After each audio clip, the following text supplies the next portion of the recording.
Hola a todos, bienvenidos a Market Data Entrevistas. Hoy estamos con Humberto Colmán, miembro del directorio del Banco Central del Paraguay, y vamos a estar hablando sobre temas sumamente importantes, la política monetaria y la política cambiaria, en un año especialmente desafiante para la conducción económica de nuestro país, con factores internos y también factores externos que implementaron varios desafíos, pero queremos saber un poco cómo se llevaron estos elementos que hacen a nuestra economía, la coordinación entre política monetaria y política cambiaria. Doctor Humberto, buenas tardes Marta, es un gusto estar aquí contigo y con la gente de Market Data. Digamos que el Banco Central del Paraguay tiene el mandato de la estabilidad de precios, de la estabilidad de la moneda, de la solvencia, integridad del sistema financiero, y en ese sentido guía su acción, su objetivo en un esquema que se conoce como de metas de inflación, es que la inflación hacia adelante, hacia futuro, esté alrededor del 4%, que es su meta central, con un rango de más o menos 2%, ¿sí? El principal instrumento para alcanzar su objetivo es su tasa de política monetaria, que no es más que quizás la otra cara de la moneda, de la liquidez que el Banco Central inyecta a la economía, que lo puede hacer a través de sus operaciones de mercado abierto, quizás colocando menos instrumentos de regulación monetaria, o eventualmente también a través de la compra de dólares en el mercado eventualmente, ¿verdad? Entonces, eso es así. En los últimos tiempos, como ya sabemos, han sido tiempos especiales, sequía, pandemia, de vuelta sequía, todo eso ha significado un efecto, y bueno, todos los choques externos en materia de precio de alimentos, precio de energía. El Banco Central mantuvo las tasas muy bajo, alrededor de 0,75 hasta julio del año pasado, cuando lo había bajado en abril del 2020 más o menos hasta el nivel más bajo, en el 0,75, inyectando liquidez en un momento de incertidumbre durante la pandemia. Luego, conforme empiezan a haber también subas de precios internacionales, como ya decía, de alimentos, energía, a partir de agosto del año pasado empieza un proceso de normalización, digamos, de la tasa de política monetaria, que antes de la pandemia estaba en 4%, pero empezó a subir también en línea con tratar de controlar el efecto de la inflación, el efecto en la inflación de todos estos choques externos, ¿verdad? Algunos decían en algún momento, pero ¿por qué el Banco Central sube tasas si estos son fenómenos externos? Pero finalmente esa suba de precio de energía, de alimentos, se termina trasladando hacia otros segmentos de la economía, hacia otros sectores, servicios, restaurantes y otras cosas, con lo cual entonces la inflación se va autoalimentando. Entonces, para evitar que eso genere una inflación más alta hacia adelante y que se desancle, que se vaya más allá la inflación del objetivo, el Banco Central tenía que reaccionar, y eso fue lo que empezó a hacer desde agosto del año pasado, subiendo su tasa de política monetaria de manera un poco más rápida hacia fines del año pasado, ya un poco más lento en los últimos tiempos, y actualmente estamos en 8,5%, tasa a la cual se ha mantenido en la última reunión. O sea, en la última reunión ya no hubo un aumento, sino que ya se mantuvo en la reunión de octubre en relación a la de septiembre en 8,5%. Bueno, entonces el objetivo principal es asegurar que la inflación vuelva lo más rápido posible hacia el 4%. Hoy la inflación está en 8,1%, vino bajando en los últimos meses, ya por mediados del año estábamos como en 10, 11%. Hoy en 8,1 la inflación mensual se vino atenuando, también algo que se está viendo a nivel internacional en otros países. Así que esa es la situación actual. El tema cambiario también, por supuesto, es un tema importante. Nuestra carta orgánica establece claramente que la moneda tiene que moverse en función de los fundamentos, en función de la situación de oferta y demanda. El Banco Central tiene, digamos, dos tipos de intervenciones, unas intervenciones que son compensatorias en su rol de agente financiero del Estado. Entonces típicamente entra a comprarle los dólares que la tesorería inyecta al mercado, y después más tarde los va devolviendo un poco más suavemente para que eso no altere, digamos, que el mercado, y eventualmente hace algún tipo de operación extra que es un poco más quizás de política cambiaria, podríamos decir, o eventualmente más discrecional, quizás podríamos decir. Pero generalmente estas operaciones compensatorias son las que ocupan mayor parte. Entonces la primera parte del año tuvo un poco más de presencia el Banco Central, dado que típicamente al comienzo del año el fisco inyecta dólares a la economía con la colocación de bonos en el mercado internacional. Entonces el Banco Central estuvo presente y además por todo eso que generó la sequía, cierta incertidumbre que se trasladó al mercado cambiario, entonces el Banco Central vendió un poco más. Entonces eso un poco fue lo que ocurrió, luego el Banco Central estuvo un poco más alejado del mercado, el fisco dejó de hacer operaciones, entonces eso un poco también justifica. El tipo de cambio también se mantuvo muy estable, no requirió, digamos que la presencia del banco. Y bueno, en las últimas semanas, creo que 3 semanas aproximadamente, o casi un mes ya, el Banco Central volvió, pero mantiene un nivel de intervenciones, digamos que más bajo, alrededor de 6 millones de dólares más o menos de ventas diarias en los últimos días. Hoy viernes, por ejemplo, no estuvo en el mercado. Pero bueno, esa es un poco la situación, digamos que el Banco Central no tiene un objetivo, hay que decir, no hay un objetivo de tipo de cambio, el tipo de cambio debe fluctuar de acuerdo a las condiciones del mercado, lo cual es saludable. Eventualmente se tiene que depreciar, se tiene que volver más caro el dólar o se tiene que volver más barato, y es saludable que eso se mueva de acuerdo a las leyes, digamos, que naturales de la economía, ¿verdad? Cuando uno empieza a querer manejar eso es donde empiezan después a venir los problemas que sabemos que pueden darse. Tenemos el caso de Argentina acá, lamentablemente, que experiencia que por supuesto nadie quiere replicar. Pero bueno, eso un poco es la situación. El Banco Central está orientado en su objetivo principal y las operaciones cambiarias son mayormente operaciones compensatorias con el fisco. Sí, usted mencionó en una presentación que hubo aquí en la Expo Paraguay-Brasil que este año tenemos una situación de déficit de cuenta corriente que está en alrededor del 5% del Producto Interno Bruto. Esto significa que la salida de divisas está siendo superior a la entrada. Tenemos menos entrada que salida de divisas y eso genera este desbalance. Eso es algo atípico para nuestra economía. Nosotros estamos ya acostumbrados a tener superávit de cuenta corriente, que significa que tenemos más ingreso que salida de divisas. Pero usted dijo que para lo que fue este déficit, este nivel de déficit de cuenta corriente, no tuvimos una depreciación del tipo de cambio muy fuerte. Esto significa que no tuvimos una suba muy intensa del dólar para lo que sí fue el déficit de cuenta corriente. ¿Esto por qué usted considera que se dio, doctor? Porque sabemos que tenemos cuestiones externas, obviamente, como la suba de tasas de interés de la Fed, que aprecia la moneda norteamericana, pero también tenemos factores internos como el menor ingreso de divisas debido a la menor producción agrícola que siguió la sequía.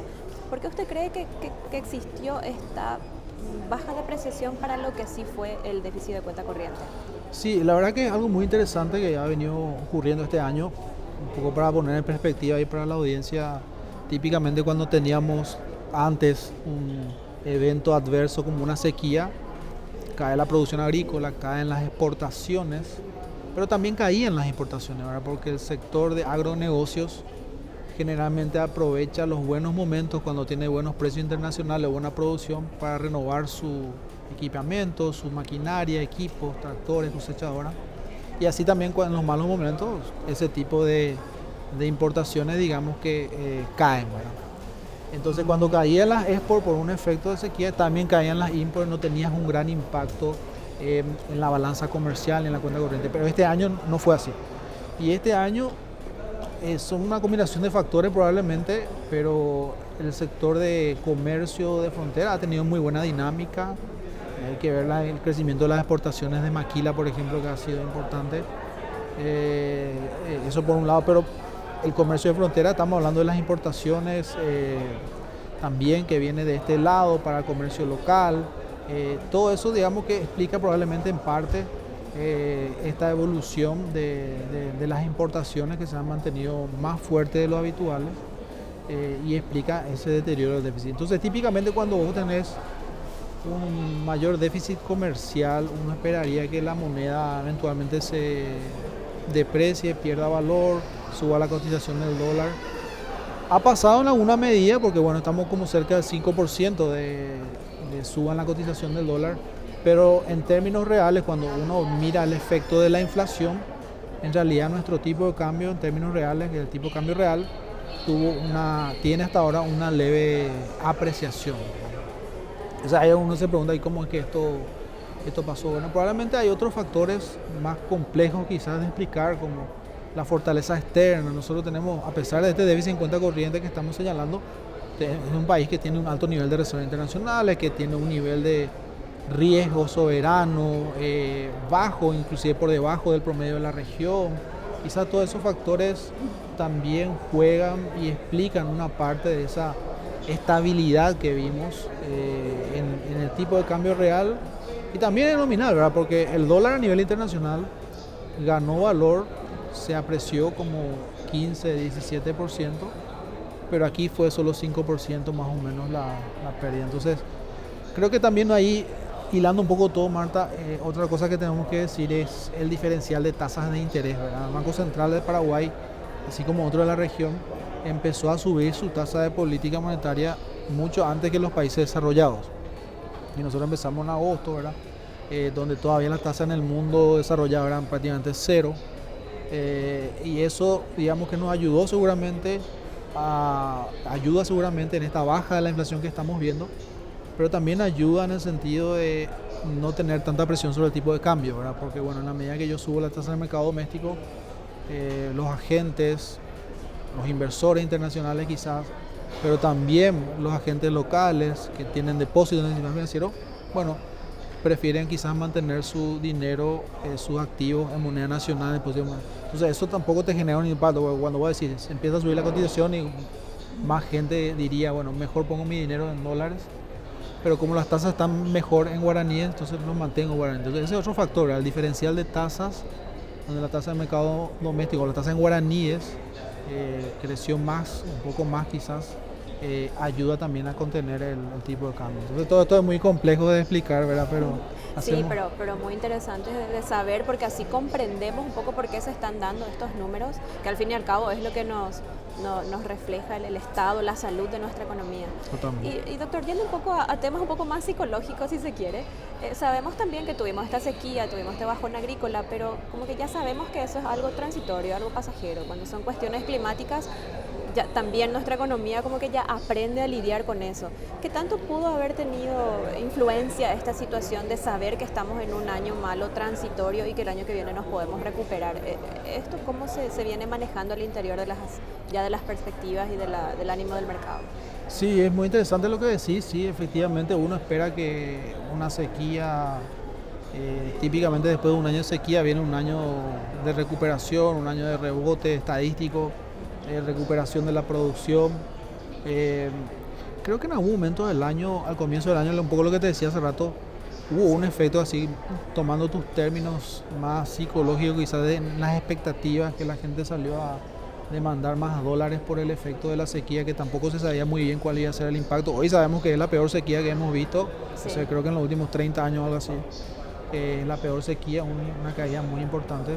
Entonces la gente de manera anticipada se fue a buscar dólares, ¿verdad? Hubo un efecto entonces ahí, pero creo que eso a lo largo del tiempo se fue normalizando. Hoy hay buenas expectativas para la producción agrícola, para el crecimiento del año que viene. El Banco Central todavía no publicó la proyección para el año que viene, lo va a hacer seguramente en diciembre cuando presente el informe de evaluación y perspectivas, pero probablemente va a ser un año de recuperación del crecimiento. Este año tenemos una expectativa de 0,2%, apenas empatando el crecimiento, lo que se mantuvo durante todo el año. Y el año que viene quizás entonces recuperemos esa senda normal de poco más de 4%. Probablemente quizás, yo pienso personalmente quizás inclusive un poco más, ¿verdad? Porque típicamente un año de rebote de agricultura nos lleva a un crecimiento un poco más alto generalmente, ¿verdad? Pero bueno, eso también depende de otros sectores. En la construcción, por ejemplo, veíamos que viene números negativos en el último trimestre, el segundo trimestre del año. También en el IMAE veíamos algo de eso. Sí, y que no tiene tanta perspectiva de cambiar porque tenemos también la convergencia al exactamente, déficit. Eso es un factor también que juega ahí. Entonces es muy complejo de decirlo. Los factores de expectativa, factores psicológicos de lo que espera la gente, tienen un efecto en sus decisiones hoy, ¿verdad? Que bueno, te mueven las variables, ¿verdad? Viendo un poco a justamente las expectativas, también usted mencionaba la expectativa del horizonte de política monetaria, esto es, el mercado cómo espera que se comporte la inflación en los próximos 18 a 24 meses, todavía está en 4,5% por encima de la meta de 4%. Esto significa que todavía no regresó del todo esta expectativa de inflación según la meta del Banco Central. Y esto también usted dijo que ejerce su influencia en las decisiones de política monetaria. Sí. Atendiendo a esto, ¿qué podemos esperar todavía para las tasas de interés? Sabemos que para el próximo año se espera ya la convergencia del 4% de inflación, pero recién para el segundo semestre. Entonces, ¿qué noticias podríamos tener desde el Comité de Política Monetaria para los próximos meses? Bueno, así tal cual dice los comunicados del Comité de Política Monetaria, el Banco Central va a seguir evaluando cómo viene la situación de inflación y la economía en general para tomar la mejor decisión en línea con converger hacia el 4% el año que viene lo antes posible. Es difícil anticipar, hay que decir que la toma de decisión viene desde un comité técnico de política monetaria, desde el directorio del Banco Central. Ahora, yo decía hoy en la presentación que teníamos, las expectativas de inflación también juegan un rol importante porque en función a eso la gente toma su decisión de cuánto va a remarcar su precio o no va a remarcar, o cuánto va a ajustar el precio de sus insumos, y cuánto lo va a trasladar hacia el precio final. Y lo que veíamos es que las expectativas de inflación subieron en algún momento bastante, cerca del 5%, alrededor del 5%, pero luego volvieron a bajar, pero se estabilizaron en 4.5%. O sea, estamos todavía levemente por encima del 4%, lo cual yo te digo ya con una opinión personal, quizás no la del Banco Central, que como un todo, digamos, es que probablemente eso requiera que algunos meses más la tasa esté alrededor del 8,5%. Pero como dije y reitero, eso va a ser una evaluación que se va a ir haciendo cada mes. Digo eso porque lo que buscamos es que las expectativas vuelvan a anclarse hacia el 4%. Ahora, si estas proyecciones se van dando y seguimos viendo esta, digamos, menor dinámica en la inflación mensual, yo creo que el Banco Central también en algún momento va a empezar de vuelta a bajar tasas el año que viene seguramente, ¿verdad? Porque la política monetaria de alguna manera como se toma un poco más de tiempo para ejercer su efecto, bueno, tenemos que tratar de adelantarnos, lo que en la literatura le llaman como forward looking, mirar hacia adelante. Si yo ya estoy viendo que la inflación va a empezar a bajar, quizás en algún momento ya podría empezar a bajar también tasa de política monetaria. Sí, y yendo un poco ya para más adelante, usted está hablando de que a partir de la inflación va a haber condiciones para empezar a bajar la tasa, pero por el lado del crecimiento económico sí va a haber una recuperación, entonces por ahí también puede haber una demanda más intensa. Exactamente. ¿Cómo se tendrían que alinear un poco estos elementos? Y ahí entra también a discusión otro elemento teórico que es importante que la gente también vaya internalizando en algún momento, es cuál es la tasa normal, digamos, ¿verdad? ¿Cuáles son las condiciones financieras normales? Bueno, esto es lo que en política monetaria se llama como la tasa de interés neutral, ¿verdad? La que no te acelera la inflación ni no te la baja, sino que te mantiene en torno a tu objetivo.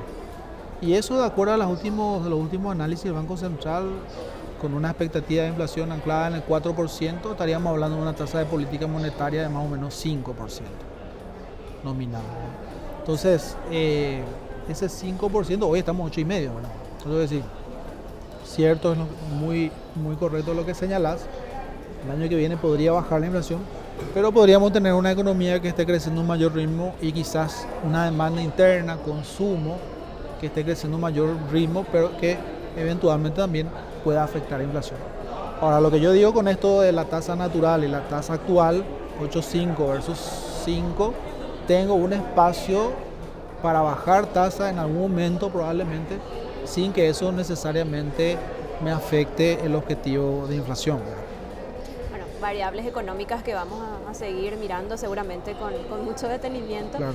Y entonces, doctor, ya para ir cerrando, ¿qué puede esperar la gente para lo que se viene en el 2023 en materia de inflación y también en materia de dinamismo económico? Para aquellas personas que estén pensando en planificar su 2023, si me animo a invertir, si me animo a comprar algo, ¿qué tendría que tener en cuenta para tomar sus decisiones? Sí, mira, el año que viene va a ser, esperamos, todo un año mejor. Es un año particular también porque es un año de elecciones, un año de cambio de gobierno, es un año donde típicamente entre abril y agosto vamos a esperar para ver la definición del nuevo gobierno, las designaciones en lugares importantes. En ese sentido seguramente va a haber algún periodo de ver cómo se va desarrollando la cosa.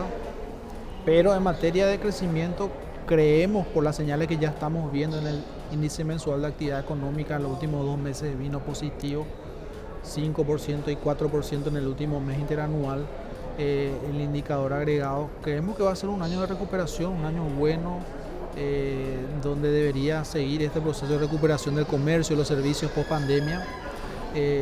Quizás sea un momento oportuno, con un nuevo gobierno ya al mando, con un plan seguramente ya hacia adelante, va a ser seguramente un momento propicio para retomar los planes de inversión, ¿verdad? Si hablamos de las grandes inversiones, hay otras grandes inversiones que están en curso. Hoy aquí en la Expo veía la presentación de Paracel, por ejemplo, una inversión de gran envergadura, y así como esa hay otras inversiones que están tomando lugar en nuestro país, que creo que le va a dar una dinámica importante y que ojalá sea así, ¿verdad? Porque hemos tenido años muy complicados, ¿verdad? 2019, sequía, 2020, pandemia, recuperación todavía un poco más débil, 2021 de vuelta sequía. Entonces, han sido años de un crecimiento bajo, con efectos de la pandemia que todavía estamos viendo. Como a mí, por ejemplo, me preocupa mucho el tema de educación, ¿verdad? ¿Qué impacto tuvo eso en las habilidades? Eso lo vamos a ver hacia adelante, ¿verdad? Pero digamos que a corto plazo, para el año que viene, yo espero y esperamos que haya una recuperación de la economía y seguramente un escenario más propicio para retomar las inversiones, con una economía dinámica, con grandes inversiones que están tomando lugar, ¿verdad? Perfecto. Doctor Humberto, muchísimas gracias Gracias a vos, por Marta, este un gusto. tiempo, por este espacio y nos vemos en la próxima. Con Muchas gusto. gracias.